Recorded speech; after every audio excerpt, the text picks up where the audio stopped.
अस्सलाम वालेकुम, this is Mohsin ज़मान पाशा। आज की वीडियो में दो बहुत अहम बातें आप लोगों से करना चाहता हूँ। दूसरी बात जो करूँगा वो इम्पोर्टर और एक्सपोर्टर का जो रोल है इस फर्टिलिटी के अंदर, भयानक, उसके हवाले से बात करूँगा। और जो पहली बात करूँगा वो लाइफ में आने वाले अप एंड डाउन या फर्टिलिटी में आने वाले अप एंड डाउन के हवाले से करूँगा। आप समंदर के किनारे जाते हैं, वहाँ पे मद्दोजज़र है, कभी लहरें ऊपर हैं कभी नीचे हैं। इस कायनात के अंदर अगर कोई हमवार ज़िंदगी का मुतालबा करता है तो जाहिलाना बात करता है, क्योंकि आप देखते हैं कि दिन और रात ने चेंज होना ही होना है। इंसान की फितरत भी इसी तरीके से है, वो बदलती रहती है। अगर इंसान बादशाह भी है और कारून जितना ख़जाना भी रखता है तो गमगीन रहेगा, क्योंकि अल्लाह ने इंसान को मुशक्क़त में पैदा किया है। और वो एक शेर भी है कि हज़ारों ख्वाहिश है ऐसी कि हर ख्वाहिश पे दम निकले। और मुश्किलात इंसान का दिल बड़ा करने के लिए आती हैं। जिस तरीके से भट्टी में जल के कुंदन बनता है ना, इसी तरीके से इंसान मुश्किलात से निकलने के बाद कामयाब तरीन इंसान बनता है। और बेहतरीन इंसान वो है जो बेहतरीन क्रिटिक हो अपनी ज़ात का। जब मुश्किल हालात आएँ तो आपने डायग्नोसिस करना है कि किस चीज़ ने आपको परेशान किया है, किस चीज़ ने आपको यहाँ तक पहुँचाया। अगर वो डायग्नोसिस आप अच्छा करते हैं, उसकी ऑब्जर्वेशंस अच्छी निकालते हैं तो कामयाब होते हैं। और अगर वो कामयाबी आपको नहीं मिलती है, उसका गलत फ़ैसला निकाल लेते हैं, गलत उसका जायज़ा निकाल लेते हैं, तो नुकसान होता है। तो इंसान को अपने किए के बारे में पता होना चाहिए और अपना बेस्ट क्रिटिक होना चाहिए। और बेस्ट क्रिटिक ही आगे आके अच्छे फ़ैसले करने का हामिल होता है। अब जो मैं दूसरी बात करना चाहता था वो करना चाहता था इम्पोर्टर एक्सपोर्टर के रोल के हवाले से। तो आप लोगों को मैं बताता चलूँ कि जो इम्पोर्टर का किरदार रहा है ना इस फर्टिलिटी के अंदर, वो बहुत भयानक रहा है। क्यों? क्योंकि रिसेंट पास्ट में मुझे एक चीज़ पता चली, पहले भी मुझे पता थी, कि 1 करोड़ रुपए की जो शिपमेंट आती है उसके ऊपर 11-11 करोड़ रुपए का मुनाफा कमाया जाता है। तो आप ये सोचें कि मासूम लोगों के साथ किस कदर भयानक जो है ना खेल खेला जाता है।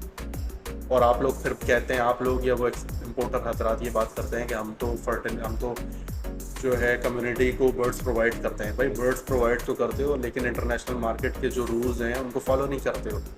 क्यों? क्योंकि हमारे पाकिस्तान के अंदर जो इम्पोर्टर है या एक्सपोर्टर है वो ब्रीडर नहीं है। सारी दुनिया के अंदर जितने भी इम्पोर्टर एक्सपोर्टर हैं, आप देखें मिस्र के अंदर देखें, आप फिलिपीन के अंदर देखें, जो वजीला है वो वहाँ का बहुत बड़ा ब्रीडर है। लेकिन होता क्या है, क्योंकि पाकिस्तान के अंदर ऐसा कोई रिवाज नहीं है। यहाँ पे चंद एक्सटर्नल लोग जो होते हैं वो इम्पोर्टर या एक्सपोर्टर बने हुए होते हैं और वो इस्तेहसाल करते हैं ब्रीडर्स का, और उसमें नुकसान होता है। इसकी ज़िंदा मिसाल ऐसी है कि 1 करोड़ रुपये की शिपमेंट आती है, उसमें 12 करोड़ रुपये का मुनाफा कमाया जाता है। ये कहाँ की इंसानियत है?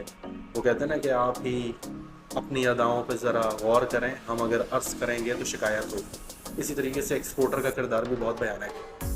बाहर से जो इसको ऑर्डर मिलता है, एक रूटीनो अपलाइन का ही ऑर्डर अगर आप देख लें तो एक अच्छे हैंडसम अमाउंट में मिला था, और जो उसकी जो बाइंग की गई बहुत ही नॉमिनल से प्राइसेस के अंदर उसकी बाइंग की गई। तो इसमें किसका किरदार, किसका जो है कसूर है? क्या ब्रीडर का है? क्या एक्सपोर्टर का है? नहीं, इसमें हम सबका है। क्यों? क्योंकि एक्सपोर्टर तब इस्तेहसाल करता है जब हम उसे मौका देते हैं, और हम कब मौका देते हैं? जब हम अपना किरदार अदा नहीं करते। मेरा तो ये मानना है कि इम्पोर्ट हो रही हो या एक्सपोर्ट हो रही हो, जैसे प्रॉपर्टी के अंदर जो ब्रोकर होता है उसका एक रेट फिक्स होता है 2%, इसी तरीके से इम्पोर्टर और एक्सपोर्टर का भी रेट फिक्स होना चाहिए 2% या 10%, जितना भी हो।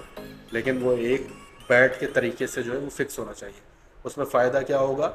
उसमें इम्पोर्टर एक्सपोर्टर सबका फ़ायदा होगा और लोग ग्रो करेंगे। अगर सिर्फ इम्पोर्टर एक्सपोर्टर पैसा कमाते जाएंगे तो ब्रीडर का इस्तेसाल होता जाएगा और वो अपना शौक़ ख़त्म कर देगा, जिस तरीके से बजरी में होता रहा है, जिस तरीके से और दूसरे प्रोडक्ट्स जावा फिंच में होता रहा है, इसी तरीके से फिर लव बर्ड में भी होगा।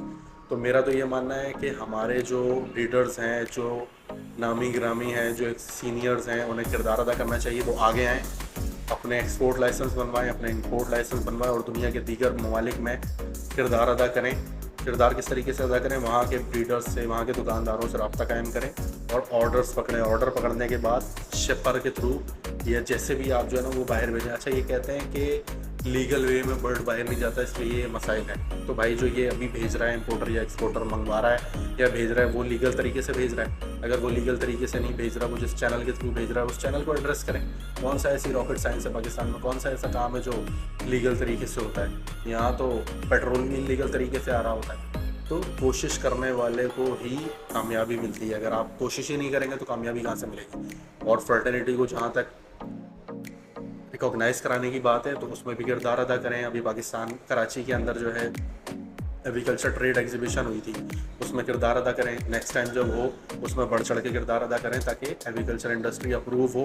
यहाँ से जो बर्ड फ्लू वाला चक्कर है उसे ख़त्म कराने की कोशिश करें कि वाकई में आया बर्ड फ्लू है भी या नहीं है, ये सिर्फ बेवकूफ़ बनाया जाता है। और अगर है भी तो उसके लिए वैक्सीनेशन की काम किरदार अदा करें, वैक्सीनेशन बनवाएं और साइटस को इशू कराने में किरदार अदा करें। तो ये सब काम करने होंगे, बैठ के नहीं होगा।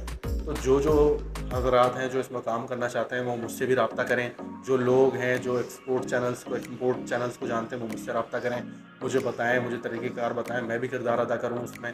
और जो लोग ये कर सकते हैं वो आगे बढ़ें। आज नहीं तो कब करेंगे? जब ये डूब जाएगा तब करेंगे। तो ये वक्त है आगे बढ़ने का, हिम्मत करने का। और अगर मिल के काम करेंगे यूनिटी में ही इस टाइम पे तो वही कामयाब होंगे। तो इंशाल्लाह इसी तरीके की वीडियोस के साथ आप लोगों की खिदमत में हाजिर होऊंगा। Thank you so much. अल्लाह हाफ़िज़।